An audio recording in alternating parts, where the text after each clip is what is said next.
If you take a look, this is a review for chapter 3.1 to 3.4. This is a review for the quiz.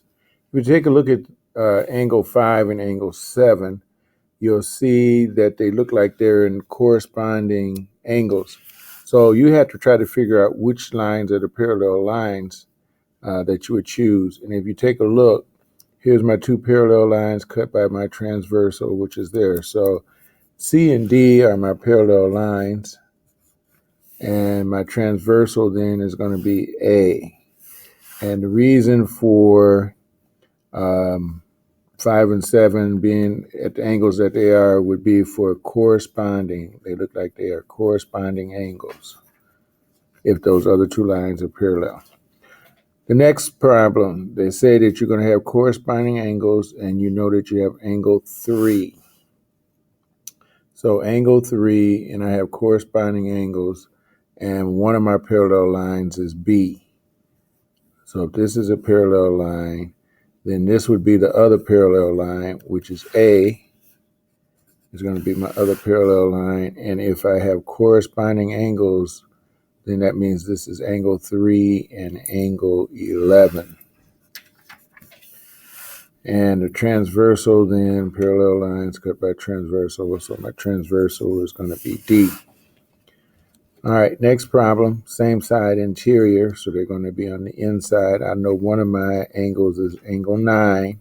For them to be same side, then my other angle has to be angle 6. And my two parallel lines then would be A and B. And my transversal is going to be C, I'm sorry. So A and B, and my transversal is C. Correct. All right, next one, alternate exterior angle. So it's on the outside of the two parallel lines. One angle is 15, and they alternate across the transversal. So it's either going to be 3 or 9. And so they tell me line A, so then that means it has to be 3. So angle 3 would be the other one.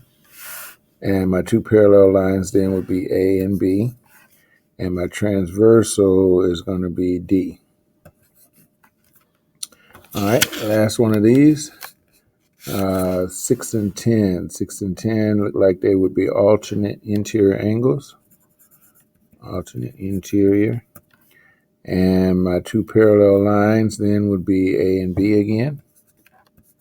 And my transversal is going to be C. All right, so the next one, we have parallel lines cut by transversal. We got to find all the different angles. Angle 1 is going to be 131 degrees because of vertical angles with the 131. So if this is 131, again, mark up your picture. It makes it easier to figure things out. So then you also know that angle 2 is 131 because of alternate interior angles. So 131.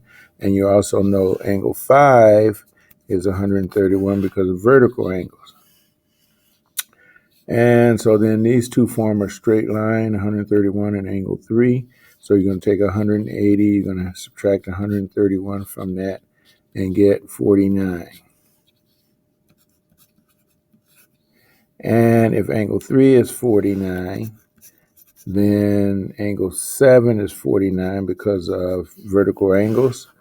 Angle 4 is going to be 49 because of alternate interior angles. And angle 6 is going to be 49 because of vertical angles again. Angle 5 is 131. All right. If you take a look at this one, here's my parallel lines cut by my transversal. Then 45 is on this side. So this has to be 45 over here because of alternate exterior angles. So now I know that this is a straight line, which is 180. I know these two angles, so I got to figure this one out. So I'm going to add 45 and 63 together and get 108. So that means then angle Q has to be 72 degrees because I'm going to take 180, subtract 108, and get 72.